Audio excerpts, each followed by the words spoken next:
Good morning, all of you. Welcome again to Class 12 Computer or Informatics Practices, Chapter 2, that is Python Panda 2nd. In continuation with the previous video, today we will start the Part 7.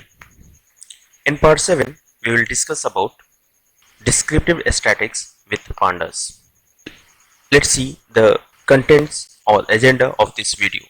The agenda of this video is: number 1, descriptive statics; number 2, steps to get the descriptive statics; number 3, we will see the creating data frame for the descriptive statics; number 4, we will see the various statistical functions; and number 5, we will see the quantile, the concept of quantile; and number 6, we will see the quantile function along with var function, that is variance function. Let's begin with descriptive statistics with pandas. Python Pandas is widely used a data science library. It offers many useful functions. Among many other functions, the functions offered by pandas also include many useful statistical functions. And in this section, we shall talk about the common statistical and aggregate functions as per our syllabus. Now let's understand what is descriptive statistics. Descriptive statistics are used to describe or summarize the large data in a ways that are meaningful and useful. It gives us the general idea of the trends in our data, including the mean, mode, median, and range, variance, standard deviation, and quartile. Along with it, it also gives the idea about the sum, count, maximum, and minimum. Descriptive statistics is useful because it allows us to take the decision. For example, let's say we are having a data on the incomes of 1 million people, and no one is going to want to read the millions pieces of data. If they did, they would not be able to get any useful information from it. On the other hand, if we summarize it, it becomes the useful, like an average wage or a median income is much easier to understand than reams of data. Now, how we'll get the descriptive statistics? There are certain steps. So let's see the steps to get the descriptive statistics. Number 1, collect the data.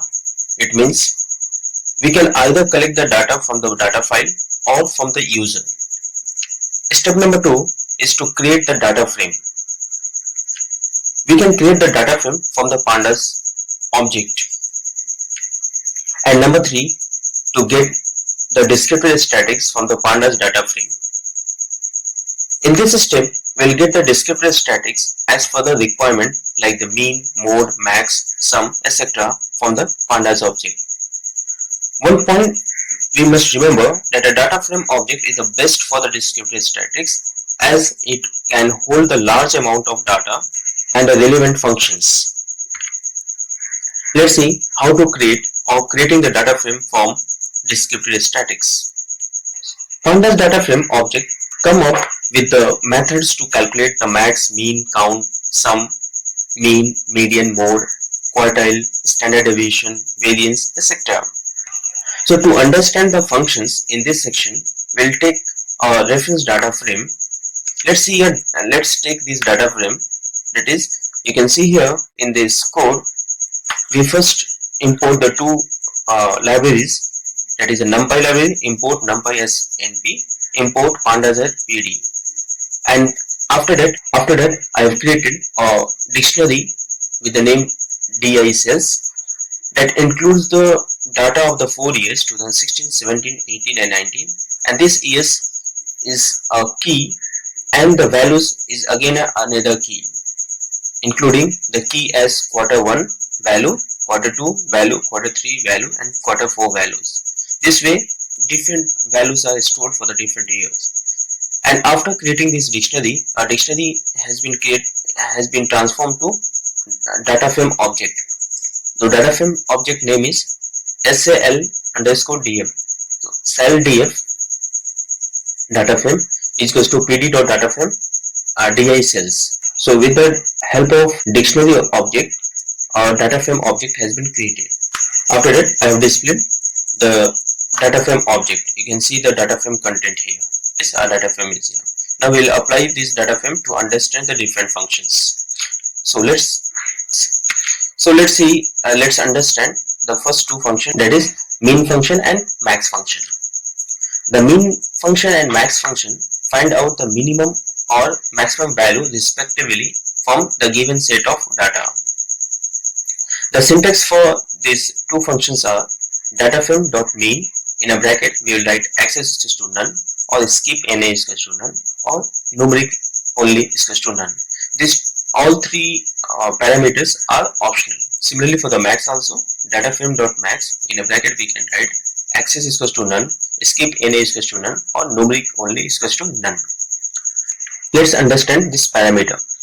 The first parameter, that is access. Access can be either 0 or 1, and by default minimum or maximum function is calculated along the axis 0. Second is skip na. Skip na will store the boolean value, that is either true or false. Skip na means it will exclude the na or null values while computing the result.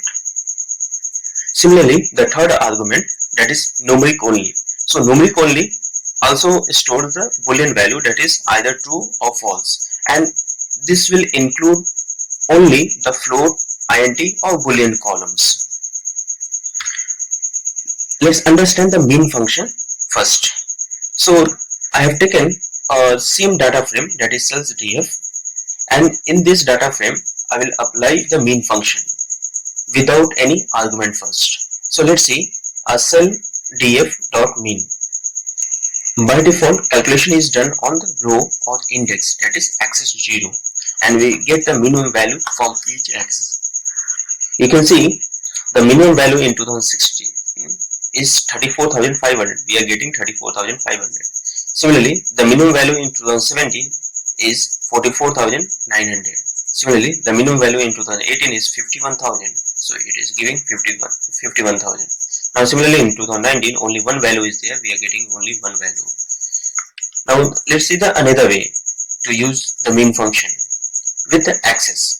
So cell df.mean, in a bracket access equals to 1. When we give the access, now what will happen when access equals to 1 is provided as an argument, then calculation is done along the columns for each row. So you can see for each row, column quarter 1, the minimum value from all these values is 34,500. For the quarter 2, that is, you can see 46,000 among all these three, 46,100 is the minimum. So we are getting the minimum value. Similarly, in the quarter 3 also, the minimum value among all these three is 47,000. Now in quarter 4 also, the minimum value among all is 49,000. So this way we are getting row wise. This is row wise and column wise. Now let's understand the max function. So example of the max function, we will take the same data frame and we will first apply the max function without the argument. So in the same way we write cell underscore df dot max function. So in the max function it will return the maximum value from each year. You can see here in 2016 the maximum value is 56,000. So we are getting 56,000. Similarly for the 2017 the maximum value is 59,000. For the 2018 the minimum, for 2018 the maximum value is 58,500, and similarly for the 2019 the maximum value is 61,000. And this calculation is displayed for each column. Now let's see, if I write cell df dot max access equals to 1. Now it will also give the maximum value but column for each row. You can see when access is equals to 1 argument is specified, then calculation is done along the columns for each row. Let's see the example of max and min function with the argument skip na and numeric only. Let's see this example. In this example we have provided both the parameter, that is skip na along with numeric only. So when we apply these two arguments, Skip any means it will skip all the NA values, and numeric only means it will take only the numeric value. You can see here. So we are getting all the numeric values, skipping NA. Similarly, in case of the main function also, cell df dot mean in a bracket skip NA is equals to true, numeric only is equals to true. We are getting the same output. Let's understand mode, mean, and median function. The mode function returns the mode value, that is the value that appears the most often from the set of values. The syntax for the mode function is DataFrame.mode access to 0, numeric only is equals to false. Let's see the parameter. The first parameter is access. As I told you, it will take either 0 or 1. Instead of 0, we can also give the index, or instead of 1, we can also give the column. So 0 or index, either 0 or index, or 1 or column. Default is 0. Second parameter, numeric only, is equals to false. That is, mode can be applied on the different values. Now see the mean function. Mean function returns the computed mean, that is the average from a set of values. Median function returns the middle number from the set of numbers. To understand this, let's see the syntax. The syntax of mean is DataFrame.mean in a bracket access is to none, skip NA is to none, numeric only is to none. Here also these arguments or these parameters are optional. We can left it also, or we can apply it also according to the requirement. Similarly, the syntax for the median is DataFrame.median in a bracket access is to none, skip NA is to none, and numeric only is to none. Here also all the parameters are optional. So here the parameter, the first parameter, access, that will be either 0 or 1, skip NA, that can be either true or false, and numeric only can be either true or false, that is boolean value, and it will include the either float, int, or boolean columns. Now see the function count and sum function. The count function counts the non-NA entries for each row or a column. The value none, that is NaN or NAT, etc., are considered as NA in a pandas. The syntax of using the count function is DataFrame.count in a bracket. We can provide access to 0 or numeric only is equals to false. So if we write a numeric equals to true, then it will count only numeric value. So I want to count all the values, either it may be a numeric or either it may be alphanumeric. So numeric only is equals to false we should give. Let's understand the parameters. The first parameter is access. As I told you, it can be either 0 or 1. Similarly, the numeric value can be either true or false. The second function, that is the sum function, returns the sum of the number of the value for the requested access. Let's see the syntax. The syntax of sum function is DataFrame.sum in a bracket access is to none, skip NA is to none, and numeric only is to none. Here is one additional parameter, that is mean count is to 0. Let's understand these parameters. Here also the access can be either 0 or 1, skip NA can be true or false, numeric only can be true or false, or minimum count will be integer type and default is 0. And this mean count is the required number of the valid values to perform the operation. Now let's understand the function that we have described now, that is mean, mode, mean, median, as well as sum count function with one program. Let's see the program for descriptive statics. Let's see this program. In this program I have imported two libraries, that is the Panda library and the NumPy library. After that, creating a dictionary with the name D containing 3 columns, the name column, age column, and score. And this column contains the values in a form of series. Now a data frame has been created, and after creating the data frame, we have applied a different function, aggregate function, to get the desired result. Now, as I told you, there are 3 steps to get the descriptive statics. Step number 1, that is we have to collect the information. You can see here in this program, the top part, this part is step number 1. That is, we have collected the information in the form of dictionary. Now after this is a step number 2. In step 2, we have used the dictionary to create a data frame object. And after creating the data frame object, we have applied the descriptive function to get different information. So this is step number 3. Let's see the output now. You can see the output. This output is based on the code. So here print df, that means, and before that there is a print data frame contents. So you can see at the top there is a data frame content. This is the first argument. Sorry, this is the first output. Then after that the second line is df. Print df means I want to print the data frame. So you can see this is the data frame containing the column name, age and score and 5 rows. Now after this df.count. Now I want to count the df. So how it will count? It will count the column wise. So in each column how many records are there, you can see. So in the name there is a 5, in age also 5, and in score only, in score also 5. Now after the count, next is count age and df age dot count.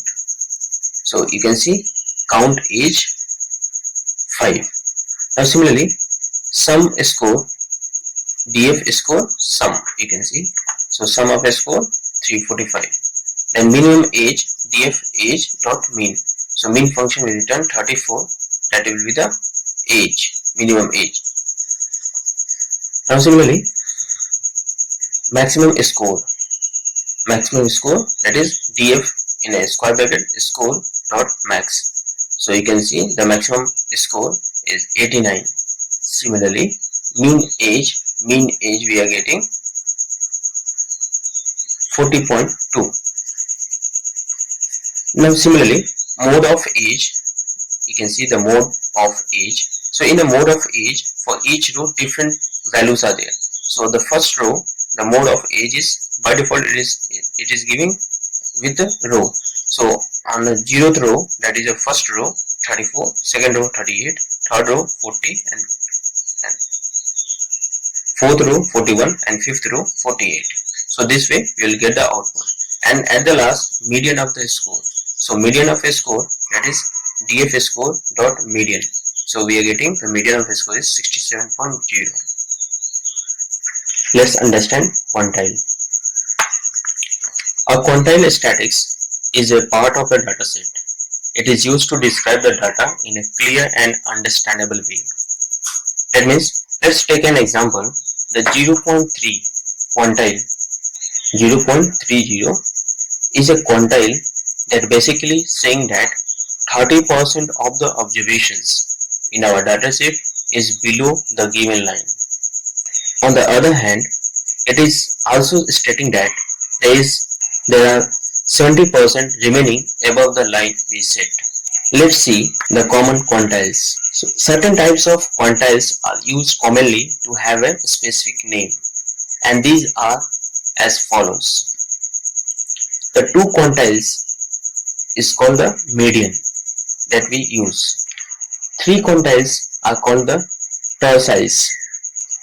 4 quantiles are called quartiles. 5 quantiles are called quintiles. 6 quantiles are called sextiles. 7 quantiles are called septiles. Similarly, 8 quantiles are called octile. 10 quantiles are called deciles. 12 quantiles are called duodeciles. 20 quantiles are called vigentiles. Similarly, 100 quantiles are called percentiles. 1000 quantiles are called the permiles. This way, these are the common quantiles that are mostly used. Let's see something more about the quantile. The word quantile comes from the word quantity. It means a quantile is where a sample is divided into equal size or subgroups. That is why it is sometimes called a factile. So that's why it can also refer to dividing a probability distribution into area of equal probability. The median is a kind of quantile. The median is placed in a probability distribution at center so that exactly half of the data is lower than the median and half of the data is above the median. The median cuts the distribution into two equal parts, and so why sometimes it is called a two quantile. Quartiles are quantiles when they divide the distribution into four equal parts. Deciles are the quantiles that divide the distribution into 10 equal parts.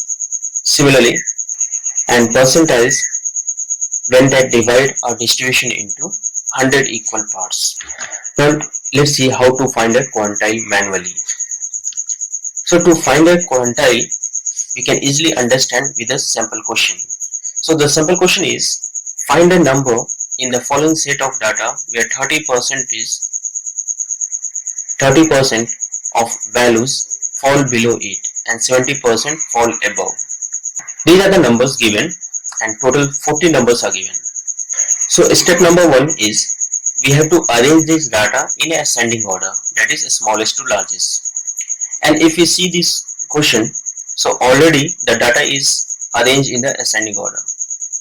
Now we will follow the step 2. The step 2 is count how many observations we have in the data set. So as I told you, there are 40 items in this data set. After counting, the next step is we convert any percentage to the decimal for Q. Now Q is required in the formula, so Q is a variable which contains a percentage in a decimal form. So we are looking, according to the question, we are looking for a number where 30% of the values fall below it. So convert that to 0.3 or 0.3. Now step number 4 is insert these values in the formula. That is, ith observation will be Q into n plus 1. So Q, that is the decimal value that we have put, that is 0.3, and n is 40, that is number of items in the list in the data set. So when we solve it, 0.3 into 40 plus 1, it will come 12.3. Now to get the answer, the ith observation is at 12.3, so we will round down to 12, remembering that this formula is an estimate. The 12th observation in the set is 31, and this number is a number where 30% of the values fall below it. Now let's see how to find quartile in a Python data frame.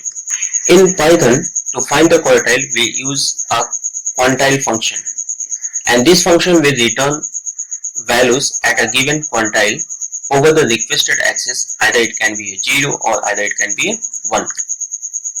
The syntax of quantile function is DataFrame.Quantile, in a bracket we can give Q is equal to 0.5. So the syntax is DataFrame.Quantile, in a bracket Q is equal to 0.5, X is equal to 0, and numeric only is equal to true. Here Q can be either float or any array like, and default is 0.5, that's why I have written 0.5. Then access can be either 0 or 1, skip NA will be true or false, and numeric only will also be either true or false, including float, int or double column. Now let's understand with an example, and in the example we will take a data frame object. Let's create a data frame object. Import pandas as pd, import numpy as np, and s, here s is a series object, is equals to pd.series. In the series we have taken a list of numbers, that is 1, 2, 4, 5, 6, 8, 10, 12, 16, 20, and after creating this series we take the series object to create a data frame with the name df. We can say that df is equal to pd.dataframe s. Now this s, the object s of the series, will be converted to data frame. Now we will find the r value. So r is equal to df.Quantile, and here we will give the different properties, that is 25%, that is 0.05, 50% that is 0.5, 75% that is 0.75, and for 100% we write 1. And now we will print R. So when we print the R, we will get the output. You can see the output here.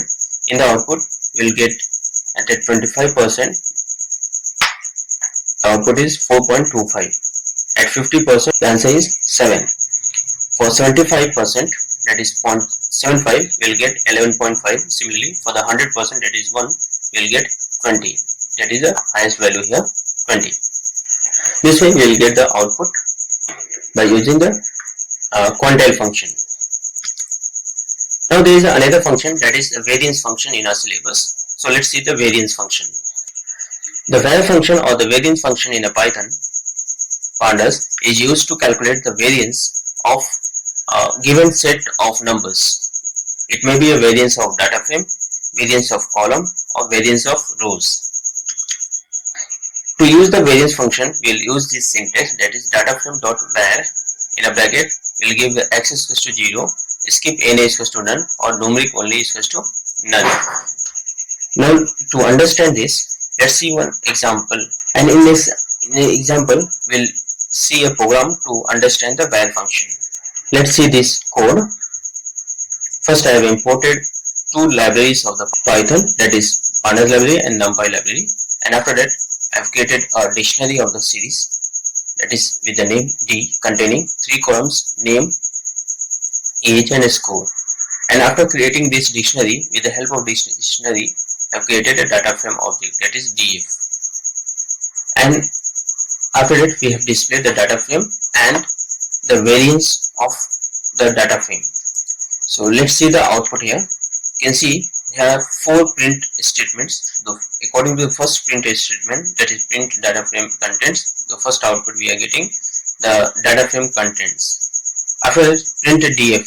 Now what will it will do? It will print the whole df, that is the data frame. You can see here. So this is the whole table we are getting by writing print data frame object. After that, there is a next statement, that is print variance. So this is simply a message. We are getting the simply a message, that is a variance.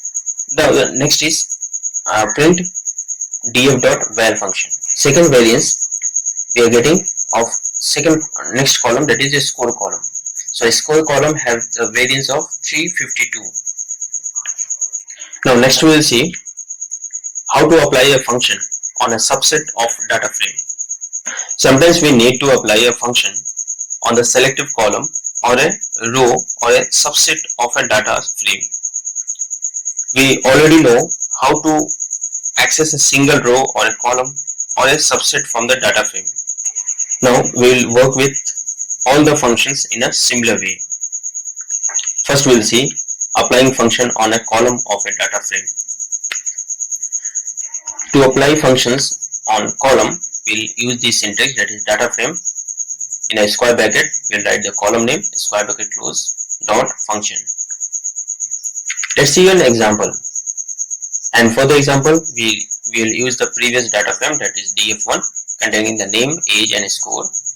In this, I have used the syntax, that is data frame. The data frame name is df. So instead of data frame, I have used the df, column name, that is the name, and function, that is dot count. So you can see in the name how many values are there: 1, 2, 3, 4, 5. So we are getting output as a 5. Now similarly, in a second example, df, that is data frame. You can see in the second example, df, that is a data frame, in a bracket age dot mean. So here what it will give? It will give the minimum value in the column age. So you can see in the column age the minimum value is 34. We are getting the output 34. Now the next we will see applying the function on the multiple columns of a data frame.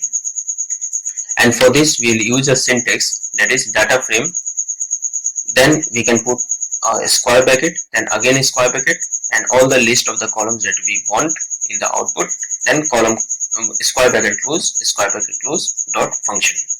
Let's see with the example. So for example, data frame The first example is without using the function, and second is with using the function. Let's see the first one. So df, that is data frame, square bracket open square bracket, in a square bracket we have given two columns, and square bracket close, square bracket close. Now what it will do, it will display all the values in a column name and score. Similarly, if I apply a max function over this, so maximum value in the name column is, so these all are the string. So in case of the string, it will see the first character alphabetically. So alphabetically, the V comes last, then other characters. So V is the highest priority. So the highest value is the Virat. So in the output, we will get Virat. Now similarly for the score, it is a numeric value that will be easy to identify, that the maximum value is 89 in the score column. So we will get 89 as output. Now next we'll see applying function on the row of our data frame.